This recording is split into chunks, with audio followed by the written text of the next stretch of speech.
আসসালামু আলাইকুম রহমতুল্লাহি ওবরকাতুহু। সম্মানিত দর্শক, ২০২৫ সনের জুলাই মাসের ১৯ তারিখ শনিবার ঢাকার ঐতিহাসিক সোহরাওয়ার্দী উদ্যানে জামায়াত ইসলামী বাংলাদেশের যে মহা সমাবেশটি হয়ে গেল, এটি আগামী দিনের যে রাজনীতি, সেই রাজনীতিতে একটি মাইলফলক হিসেবে কাজ করবে। আমার বাসা ধানমন্ডিতে। তো এরকম একটি সমাবেশ হবে এবং সেই সমাবেশে রাস্তাঘাট বন্ধ হয়ে যাবে। অতীতে আমরা যেগুলো দেখেছি যে ইসলামপন্থী যে দলগুলো, বিশেষ করে চরমোনাই বা অন্য যে চরমোনাই সাধারণত এখানে বড় সমাবেশ করতে পারে। এর বাইরে এই মাঠ ভরার মতো শক্তি আওয়ামী লীগের ছিল না। আওয়ামী লীগ বহুবার এখানে সমাবেশ করেছে, কিন্তু সারা দেশ থেকে লোক এনেও সোহরাওয়ার্দী উদ্যান আসলে ভরতে পারেনি। সোহরাওয়ার্দী উদ্যান মাত্র কয়েকবার, ২ বার সম্পূর্ণ ভরেছে। প্রথমবার ভরেছিল সেই আইয়ুব খান সাহেব যখন এসেছিলেন, তখন তাকে সংবর্ধনা দেওয়ার জন্য এই সোহরাওয়ার্দী উদ্যানে গণসংবর্ধনা আয়োজন করা হয়েছিল ৫০-এর দশকে, এবং তখন পুরো এই উদ্যান ভরে গিয়েছিল। আর দ্বিতীয়বার ভরেছিল, সেটা হলো বঙ্গবন্ধুর সেই ৭ই মার্চের ভাষণের দিন। এরপর আর এটা ভরেনি, ভরতে পারেনি একাংশ, মানে এখানে হয়। তো আজকে যেটা দেখলাম সেটা হলো যে এই সোহরাওয়ার্দী উদ্যানটি ভরে গেছে। শুধু ভরেনি, আমি যেটা নিজের চোখে দেখেছি সেই কথাই আপনাদেরকে বলতে এসেছি। সেটা সংক্ষেপে বলে অন্য প্রসঙ্গে যাব। তো আমি জানি যে এখানে আজকে গাড়ি নিয়ে বের হওয়া যাবে না ১০টার পরে। তো আমি বাসা থেকে ৮টার সময় বের হলাম এবং গাড়ি ছাড়াই বের হলাম রিকশায় করে। কিন্তু এর মধ্যে এসে দেখলাম যে নীলক্ষেত মোড় থেকেই বিশ্ববিদ্যালয় বন্ধ করে দেওয়া হয়েছে, তার পূর্বের দ্বার। একটা দুটো রিকশা ঢুকতে দেওয়া হচ্ছে। আমি সেই সকাল ৮টার সময় বিশ্ববিদ্যালয়ে দেখলাম যে লোকে লোকারণ্য, সারা বাংলাদেশ থেকে জামাতের লোকজন আসছে। তারপরে সেখানে অসংখ্য গাড়ি এবং ঢাবি লেখা যে বিভিন্ন জ্যাকেট পরে অনেক ছেলে, স্বেচ্ছাসেবক ছেলে, তারা ওখানে ট্রাফিক নিয়ন্ত্রণ করছে। জামাতের সারা বাংলাদেশ থেকে আগস্ট নেতাকর্মী যারা আছেন, তারা বিশ্ববিদ্যালয়ের চত্বরের বিভিন্ন ফুটপাতে কেউ বসে আছেন, কেউ নাস্তা করছেন ৮টার দিকে, কেউ সভাস্থলের দিকে যাচ্ছেন। তো এই দৃশ্য দেখে মনে হচ্ছিল যে পুরো ঢাকা বিশ্ববিদ্যালয়টা যেন কাবুল শহরে পরিণত হয়েছে বা কাবুল বিশ্ববিদ্যালয় চত্বর মনে হয়েছে। এর কারণ হলো জামাতের তো একটা পোশাক আছে, তারা পাঞ্জাবি পরা, অনেকের টুপি আছে, মুখে দাড়ি আছে। তো একটা ইসলামাইজেশনের যে দৃশ্য, যদি মনে হয় যে এরকম মদিনা বিশ্ববিদ্যালয় বা কিং আব্দুল আজিজ বিশ্ববিদ্যালয় রয়েছে রিয়াদে, এরকম বিশ্ববিদ্যালয়ে যদি বড় কোনো অনুষ্ঠান হয় বা আল আজহার বিশ্ববিদ্যালয়ে যদি কোনো এরকম বড় সমাবেশ হয়, সেক্ষেত্রে উপস্থিত হাজেরান, মজলিসে হাজেরান যারা থাকেন, তাদের যেরকম আকার আকৃতি, ঠিক ঢাকা বিশ্ববিদ্যালয় চত্বরকে আমার আজকে ওইরকম মনে হয়েছে। তো সেখান থেকে এগুয়ে শহীদ মিনারের দিকে গেলাম। এর কারণ হলো টিএসসির এই সাইডটা সম্পূর্ণ বন্ধ করে দেওয়া হয়েছে। কাজেই টিএসসি পর্যন্ত না গিয়ে ফুলার রোড হয়ে, মানে ভাইস চ্যান্সেলরের বাসার সামনে দিয়ে শহীদ মিনার হয়ে যখন দোয়েল চত্বরের ওখানে পৌঁছালাম, তখন দোয়েল চত্বর দিয়ে যে বাংলা একাডেমির দিকে টিএসসি যে রাস্তাটি, পরিপূর্ণভাবে লোকারণ্য। অনেকক্ষণ বসে রইলাম। এর কারণ হলো একের পর এক মিছিল আসছে, মধ্যে একটু ফাঁক পাওয়ার পর রিক্সাটা এক সাইড দিয়ে গেলাম, গিয়ে শিক্ষা ভবন পর্যন্ত আসলাম। মিছিল আসছে, অনবরত মিছিল আসছে। সকাল তখন 8:15, মানে আমি বাসা থেকে বের হয়েছি 8টা, আর এই পর্যন্ত ধরেন 8:15, 8:30।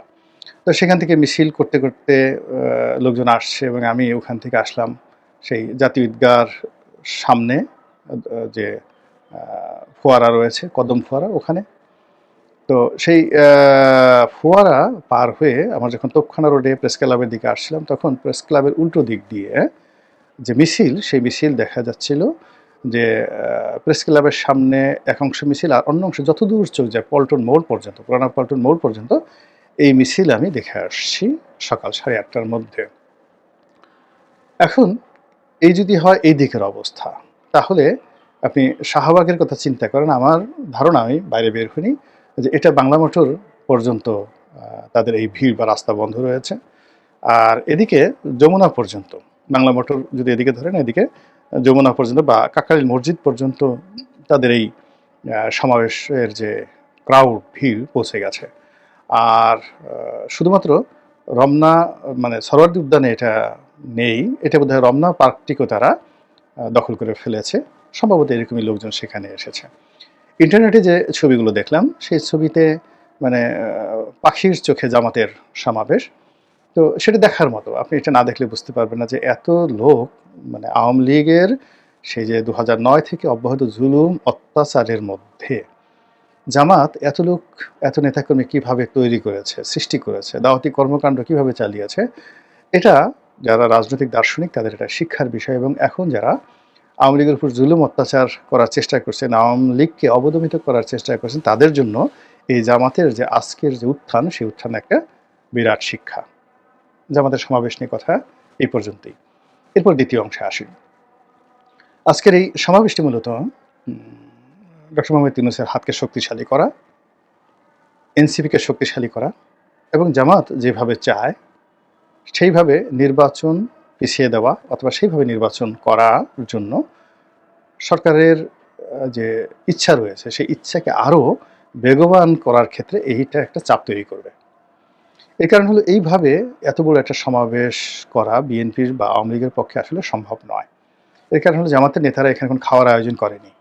কর্মীদেরকে বলেছে তারা যার যার বিবি বাচ্চাদের হাতে তৈরি করা খাবার নিয়ে এখানে এসেছেন। এখানে বসে বসে পানি থেকে শুরু করে তারা নিজেদের মতো খাচ্ছেন, খাওয়া দাওয়া করছেন। আর অন্যদিকে ট্রাকের পর ট্রাক সেই বিরিয়ানি এনে গেঞ্জি দিয়ে সব কিছু দিয়েও কিন্তু আমাদের যে প্রথাগত রাজনৈতিক দলগুলো তারা এই সোহরাওয়ার্দী উদ্যানের ৩ ভাগের ১ ভাগ অতীতে কখনো ভরতে পেরেছেন আমি এটা দেখিনি গত ১৫-২০ বছরে।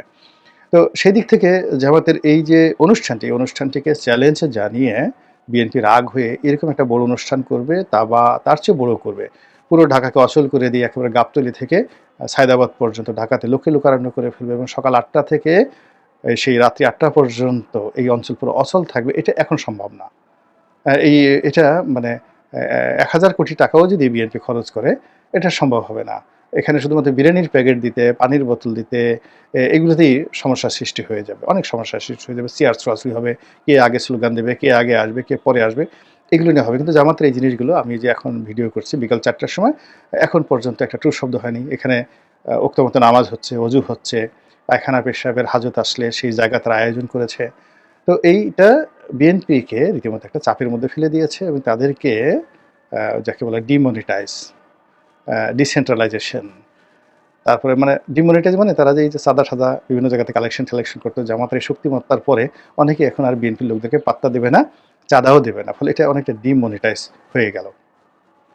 ২ নম্বর হলো যে তারা যে বড় বড় কথা বলতো, সরকারকে দাপট দেখাতো, আমরা এটা করতে পারি, ওটা করতে পারি, ১ ঘন্টায় সরকারকে ফেলে দিতে পারি। তখন তারা এরপর থেকে এই কথাগুলো আর ওইভাবে বলতে পারবে না।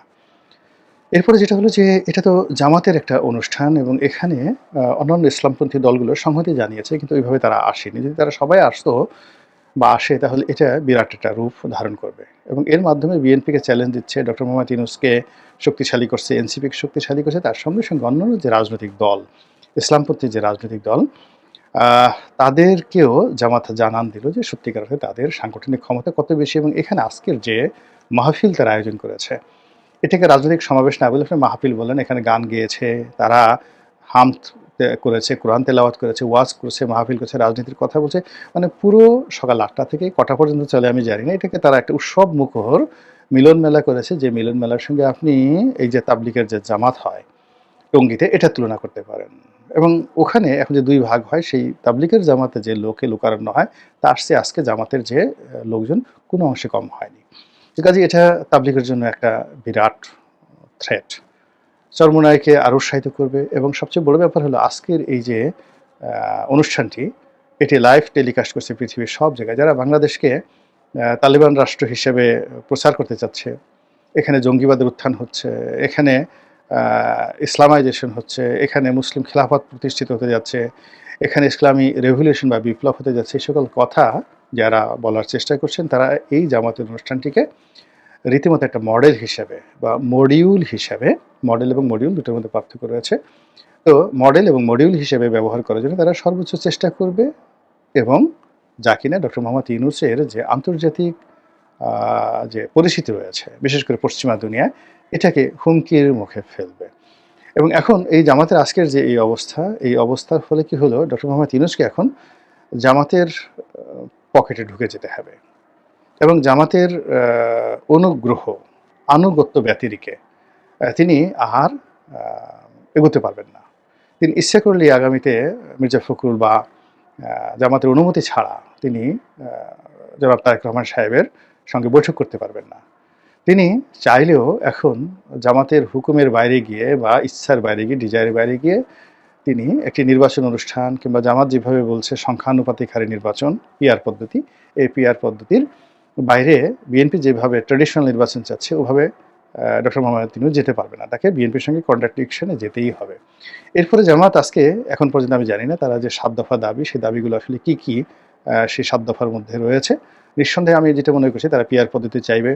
আইনশৃঙ্খলা গোপালগঞ্জে যা কিছু হয়েছে এটাকে তারা উপলক্ষ করে বলবে যে এর মধ্যে নির্বাচন হবে না, আগে ল অ্যান্ড অর্ডার সিচুয়েশন যাকে বলা হয় ঠিক করেন। এবং তারা যেটা চাইবে অপারেশন ক্লিন হার্টের মতো সারা বাংলাদেশে একটা যাকে ম্যাসাকার, এখানে বিএনপির যত নেতাকর্মী রয়েছেন যাদের বিরুদ্ধে চাঁদার অভিযোগ রয়েছে, মাস্তানির অভিযোগ রয়েছে, বা এলাকাতে যারা রাজনৈতিক প্রভাব বিস্তার করে জামাতের জন্য হুমকি হয়ে আছে, এর কারণ হলো জামাত যে শক্তিটা এই ঐক্যবদ্ধভাবে এই মাঠে দেখালো।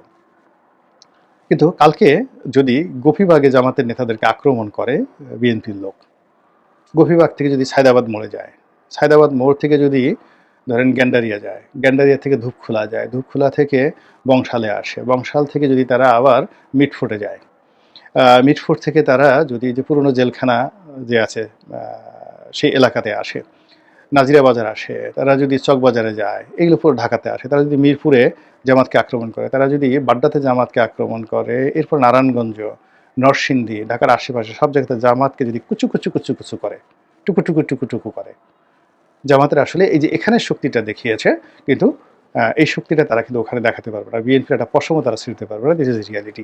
এবং বিএনপি নেতাকর্মীরা এই কাজটা করবেই, কালকে থেকে পরশু থেকে এই কাজটা করবে, এটা আপনারা লিখে রাখেন। কারণ এই যে জামাতের যে আজকে যা কিছু আছে এটা বিএনপির শরীরে আগুন ধরে দিয়েছে। ফলে বিএনপি যেখানে যেখানে বিএনপির শক্তি রয়েছে সেই শক্তি তারা সর্বোচ্চভাবে জামাতের দম্ভ মানে যাকে বলা হয় দমন করার জন্য তারা ব্যবহার করবে। এবং আপনারা কয়েকটা ভিডিও দেখেছেন যে বিএনপির অনেক তৃণমূল পর্যায়ের নেতা তারা বৈঠক করে বলছে কারা কারা ঢাকার সমাবেশে গেছে বা যাবে ওটা লিখে রাখো, ছবি তুলে রাখো, ওদেরকে আর ছাড়া হবে না। ফলে এখান থেকে যারা যাবে মোরালে সবাই নিগৃহীত হবে, এরকম একটা সম্ভাবনা কিন্তু রয়েছে। ফলে কি হলো, জামাত তারপর এনসিপি, চরমোনাই, তারা এই যে সমাবেশটা হলো তারা আবার আর একটা সমাবেশ করবে খুব দ্রুত, এবং সরকারকে বলবে যে ইমিডিয়েটলি অপারেশন ক্লিন হার্ট করে বিএনপির নেতা কর্মীদেরকে ধরো, এবং পুরো দেশ যাকে বলা হয় বিএনপির জন্য ডিমনিটাইজড, ডিসেন্ট্রালাইজড এবং ফিউজড, মানে পাওয়ার নাই, ক্ষমতা নাই, বিদ্যুৎ নেই, এভাবে ফিউজ করে দাও। এবং সেটা করার জন্য সরকার যেভাবে ধরেন যে আওয়ামী লীগকে নিষিদ্ধ করা হয়েছিল ওভাবে তাদের একটা দাবি থাকবে। এবং ইতিপূর্বে যেভাবে করা মানে রাজনৈতিক বিএনপিকে নিষিদ্ধ করার জন্য মিছিল কিন্তু হয়েছিল ওই যে মিটফোর্ট হত্যাকাণ্ডের পর, তো সেই দাবিটি আসতে থাকবে। আর তখন কি হবে, ওই যে অতীতের -2, তো -2 আবার নতুন করে দাঙ্গা মানে শুরু হবে। এবং এভাবে যদি 3 বছর, 4 বছর, 5 বছর চলে, তারা আজকের এই যে জামাতের যে সমাবেশটি, এই সমাবেশটি এখন তারা শহরে করছে, এটা বিভাগীয় পর্যায়ে, জেলা পর্যায়ে তারা এরকম সমাবেশ করার সুযোগ পাবে আগামী 5 বছর পরে। এবং এই কাজটি কেন জামাত এই সুযোগটি নেবে না? রাজনীতি তো আসলে এটা মামুবাড়ির আবদার না, এটা হলো matter of politics, matter of যাকে বলা হয় এখানে সার্ভাইভাল। এখানে যারা সার্ভাইভ করতে পারবে তারাই টিকে থাকবে। তো সেই কাজটি জামাত করছে। এবং আজকের এই সমাবেশটি আগামী দিনের রাজনীতিকে কিভাবে শেপ দেবে, মানে কিভাবে এটাকে আকৃতি দেবে, তার কিছু নমুনা আমি বললাম। আগামীকাল থেকে আপনারা আশা করি এর ফলাফল দেখতে পাবেন। সারা বাংলাদেশের টেকনাফ থেকে তেঁতুলিয়া পর্যন্ত আল্লাহ আমাদের সবাইকে ধৈর্য ধারণ করার তৌফিক দান করুন, হেদায়েত দান করুন, সুখ শান্তি এবং সমৃদ্ধি দান করুন। আসসালামু আলাইকুম রহমতুল্লাহি ওয়া বারাকাতুহু।